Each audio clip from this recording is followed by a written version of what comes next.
Hi there, today I'm going to show you how to print a nozzle check test pattern, which is like a test page, for a Canon Pixma MG4250. Now this is nice and simple, done from the printer itself, using the control panel and the screen shown here. So you need to be on the home screen of the printer with copy photo scan. If you're not there already, just press the home button. Now we're going to press down using these arrows until we have setup on the screen. Then we're going to press the button directly underneath setup. Now we're in setup, we press OK to go into maintenance.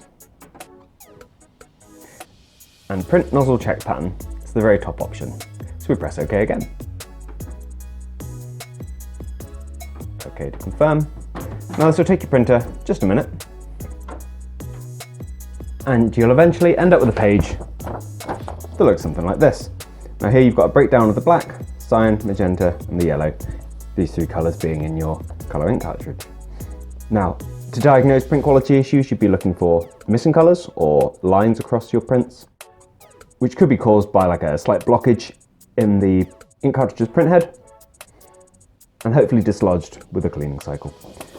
Obviously we have a slight issue with the black here, just needs a little clean to pull that through. Thankfully, on the screen here, the printer is asking us whether everything looks all okay. All A is how things should be looking, or also B, which shows those lines or gaps in the prints that I've just spoken of.